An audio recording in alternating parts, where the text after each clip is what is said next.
Jump on the point. Overtime, overtime. Come on, come on. Soldiers lit, lit. Lucio's hacked. 3 people down. Come on, come on. That was too easy. GG. Sorry, I was finishing up a match with the video game Overwatch, which I love. And what is really interesting to me is the power of the oversport and video games like it to give the player the ability to switch from first-person view, where they're looking out of the eyes of their avatar, to a third-person view, where you're outside of your avatar looking at them. Using this power is as easy as pressing a button and doing an emote. An emote is a way to show your feelings on the virtual battlefield. So for instance, if you wanted to appear angry, you could press the emote button and your avatar will have a tantrum. If you wanted your avatar to demonstrate a sad emote, you could have them sit down in a closed down pose like this.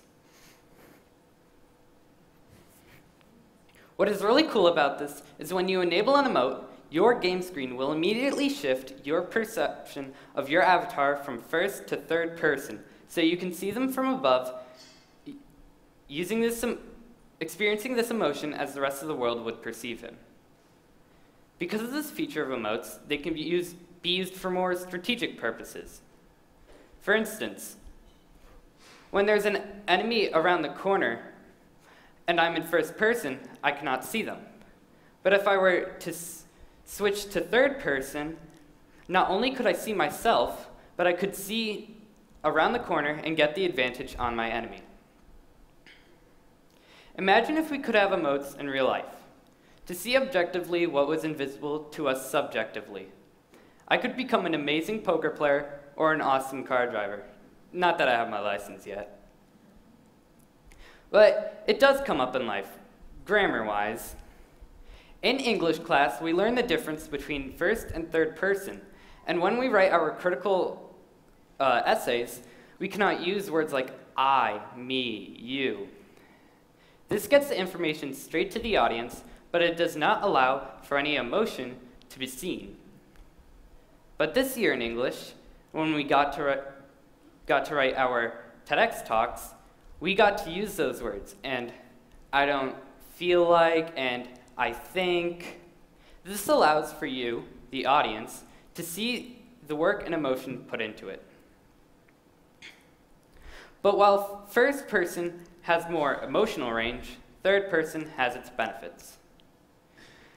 Anne Lamott, the author, is famous for saying that in conversation, we could take better care of ourselves in the third person rather than the first, because we are not speaking from ourselves, but we are speaking about ourselves.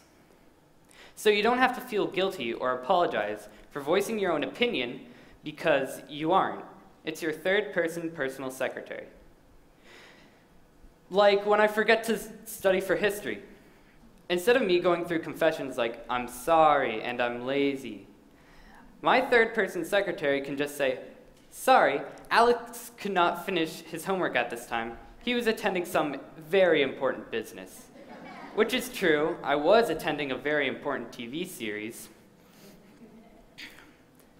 But where emotes in real life would be real handy would be assessing our own character. Say there's a kid at school who has no friends and gets punched and bullied and called awful names. Say I walk by them.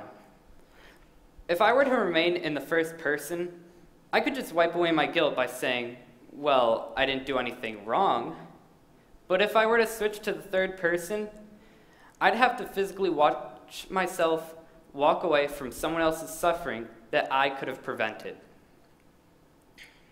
It is good for all of us to be in the third person a little bit of every single day. And maybe one day, technology will give us a way to catapult us from our closed, narrow worlds to a much broader world.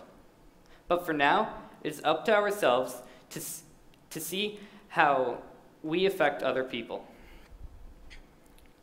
In her TED Talk, The Dangers of a Single Story, Shimamanda Ngozi Adichie talks about how knowing a person's single story could lead to many stereotypes. She says we must hear and recognize a person's many stories. Likewise, we have many stories. Our first-person story of who we tell ourselves who we are, and our third-person story, where our actions tell the world who we are. Atticus Finch, from Harper Lee's novel To Kill a Mockingbird, is a character of great morality and kindness.